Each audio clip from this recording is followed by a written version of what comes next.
السلام عليكم ورحمة الله تعالى وبركاته. بسم الله والحمد لله والصلاة والسلام على أشرف المرسلين وعلى آله وصحبه أجمعين. أما بعد. ബഹുമാനപ്പെട്ട ഉസ്താദ്മാർ, പ്രിയപ്പെട്ട വിദ്യാർത്ഥി സുഹൃത്തുക്കൾ, വൈജ്ഞാനികമായ പാരമ്പര്യത്തിന്റെ തുടർച്ചയാണ് നാം ചർച്ച ചെയ്യുന്നത്. ഇന്ന് ഈ വേദിയിൽ നബി സല്ലല്ലാഹു അലൈഹി വസല്ലമ തങ്ങളുടെ മൗലിദുകളിൽപ്പെട്ട ഒന്നായ മൻഖൂസ് മൗലിദിന്റെ മൂന്നാം ഭാഗമാണ് ചർച്ചയ്ക്ക് വിധേയമാക്കുന്നത്. നമുക്കറിയാം, സമീപകാല കേരളത്തിൽ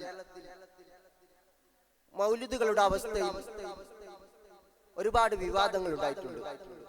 ഇസ്ലാമിലെ തന്നെ വഹാബി ആശയക്കാരാണ് മൗലിദുകളെ എതിർത്തുകൊണ്ട് സംസാരിക്കുന്നത്. ശരിക്കും മൗലിദ് പറ്റുമോ ഇല്ല എന്നത് മറ്റൊരു ചർച്ചയാണ്.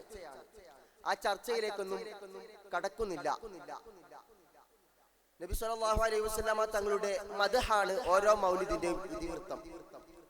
നബി സല്ലല്ലാഹു അലൈഹി വസല്ലമ തങ്ങൾ ജനിച്ച സമയത്തെ വളരെ ഭംഗിയായി അവതരിപ്പിക്കുകയാണ് മൻഖൂസ് മൗലിദ് ചെയ്യുന്നത്. ഇതിൽ തന്നെ മൂന്നാം ഫസ്ലിൽ പറയുന്നത്, വറുവിയ അന്ന ആമിനത റളിയല്ലാഹു അൻഹാ റഅത് ഹീന വദഅത്ഹു സല്ലല്ലാഹു അലൈഹി വസല്ലം നൂറൻ അല്ലാഹ ലഹു ഖുസൂറു ബുസ്റ മിൻ അർളി ശാം. ആമിന ബീവി കണ്ടതായി റിപ്പോർട്ട് ചെയ്യപ്പെടുന്നു.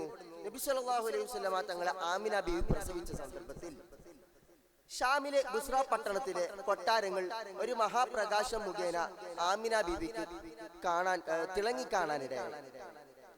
വീണ്ടും റിപ്പോർട്ട് ചെയ്യുന്നു, വറുവിയ അന്ന ആമിനത റളിയല്ലാഹു അൻഹാ ഖാലത് ലമ്മാ വദഅതുഹു സല്ലല്ലാഹു അലൈഹി വസല്ലം മദത്തു ഐനി ലിഅൻദുറ വലദി. നിശ്ചയം ആമിന ബീവി പറഞ്ഞതായി റിപ്പോർട്ട് ചെയ്യപ്പെട്ടിരിക്കുന്നു, ഞാൻ കുട്ടിയെ പ്രസവിച്ചപ്പോൾ കുട്ടിയെ കാണുന്നതിനായി ഞാൻ എൻ്റെ കണ്ണ് വിടർത്തി നോക്കി. ഫലം അറഹു സുമ്മ വജദ്തുഹു ഫിൽ മിഖ്ദാ. അന്നേരം എനിക്ക് കാണാനായില്ല. അല്പസമയത്തിനു ശേഷം കുഞ്ഞിനെ ആ കൊച്ചുമുറിയിൽ തന്നെ ഞാൻ എത്തിച്ചു. وهو مكحول مدهون مختون ملفوف بثوب من الصوف الابيض الين من الحرير يفوح الطيب من جنابه. പട്ടിനേക്കാൾ മിനുസമുള്ള വെള്ള നിറമുള്ള രോമവസ്ത്രത്താൽ ചുറ്റപ്പെട്ട നിലയിലും ചേലാകർമ്മം ചെയ്യപ്പെട്ടതായും സുറുമയും എണ്ണയും ഇടപെട്ട നിലയിലുമായിരുന്നു ആ കുട്ടി. നബി സല്ലല്ലാഹു അലൈഹി വസല്ലമ തങ്ങളുടെ ജനനം വർണ്ണിക്കുകയാണ് ആമിന ബീവി. സാധാരണ ഒരു കുട്ടി എങ്ങനെയാണോ ജനിക്കുന്നത് അതുപോലെയല്ല നബി സല്ലല്ലാഹു അലൈഹി വസല്ലമ തങ്ങൾ ജനിക്കുന്നത്.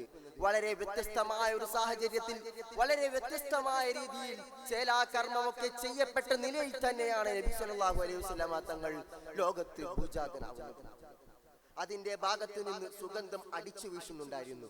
അതെ, നബി സല്ലല്ലാഹു അലൈഹി വസല്ലമ തങ്ങളെ ജനിച്ച സമയത്ത് നബി സല്ലല്ലാഹു അലൈഹി വസല്ലമ തങ്ങളിൽ നിന്ന് പരിമളം വീശുന്നുണ്ടായിരുന്നു. ഒരു കുട്ടി ജനിക്കുമ്പോൾ ചോരയിൽ കുതിർന്നു നിൽക്കുന്നതായിരുന്നു സാധാരണ ഉണ്ടാവുന്നത്. അങ്ങനെയല്ല നബി സല്ലല്ലാഹു അലൈഹി വസല്ലമ തങ്ങൾ അന്ത്യപ്രവാചകനാണ്. അന്ത്യപ്രവാചകൻ ജനിക്കുമ്പോൾ തന്നെ സുഗന്ധത്തോടെയാണ് ലോകത്ത് ജനിച്ചത്.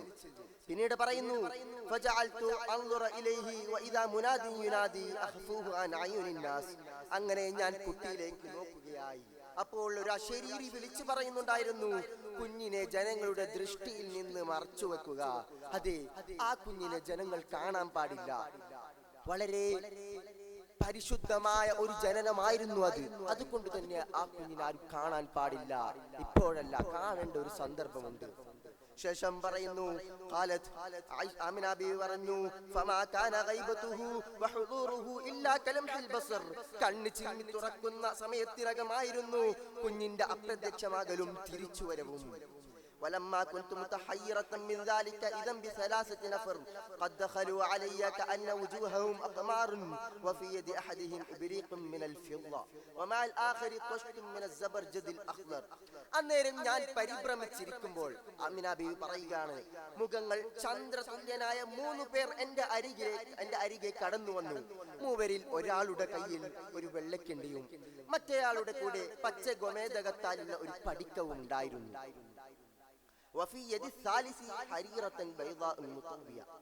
മൂന്നാമത്തെ ആളുടെ കയ്യിൽ ഒരു പട്ടു കഷ്ണം ചുരുട്ടി വെക്കപ്പെട്ട നിലയിലും ഉണ്ടായിരുന്നു.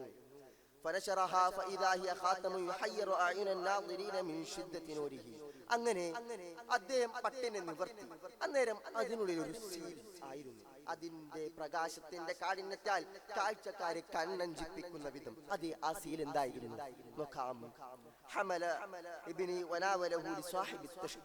അങ്ങനെ കുഞ്ഞിനെ ആ മൂന്നാമൻ എടുക്കുകയും പടിക്കം കൊണ്ടുവന്ന ആൾക്ക് കൈമാറുകയും ചെയ്തു. അന്നേരം ഞാൻ കുഞ്ഞിനെ നോക്കുകയായിരുന്നു. ആ കിണ്ടിയിലുണ്ടായിരുന്ന വെള്ളത്തിൽ കുട്ടിയെ അവർ 7 പ്രാവശ്യം കുളിപ്പിച്ചു. പിന്നീട് അദ്ദേഹം കൂട്ടുകാരനോട് പറഞ്ഞു, ആ കുട്ടിയുടെ 2 ചുമലിനടിയിൽ പ്രവാചകത്വ സമാപ്തിയുടെ മുദ്ര കൊണ്ട് സീൽ ചെയ്യണം, കാരണം അദ്ദേഹം അന്ത്യപ്രവാചകരാകുന്നു. ഇവിടെയാണ് നാം മനസ്സിലാക്കേണ്ട കാര്യം.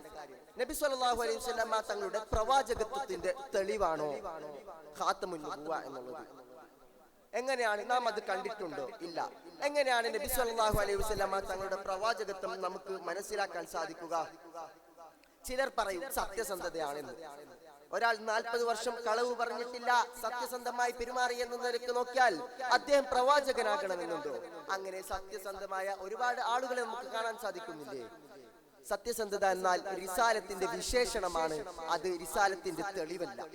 പിന്നെ എന്താണ് തെളിവ്? ഇമാം നസഫി റളിയല്ലാഹു അൻഹു അഖായിദുൻ നസഫിയിൽ പറയുന്നു, സത്യവാർത്തയുടെ അഥവാ ഖബറുൽ മുതവാത്തിറിന്റെ 2ാമത്തെ വിഭാഗമായി മുഅ്ജിസത്ത് കൊണ്ട് ശാക്തീകൃതരായ ദൈവദൂതരുടെ വാക്കുകളാണെന്ന്. അതെ, ഖബറിന്റെ 2ാമത്തെ വാക്യം എന്ന് പറഞ്ഞത് മുഅ്ജിസത്താണ്. ഇതിൽ നിന്ന് തന്നെ നമുക്ക് മനസ്സിലാക്കാം മുഅ്ജിസത്താണ് പ്രവാചകത്വത്തിന്റെ 1ാം തരം.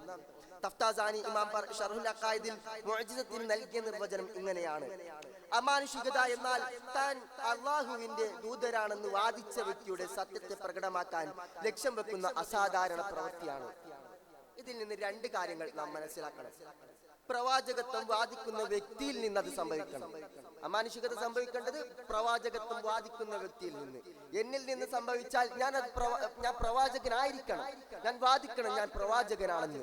അതുകൊണ്ട് തന്നെ നബി സല്ലല്ലാഹു അലൈഹി വസല്ലം തങ്ങളിൽ നിന്ന് മുഅ്ജിസത്ത് സംഭവിക്കുകയാണെങ്കിൽ നബി സല്ലല്ലാഹു അലൈഹി വസല്ലം തങ്ങൾ പ്രവാചകത്വം വാദിക്കുന്ന ഒരു വ്യക്തിയായിരിക്കണം.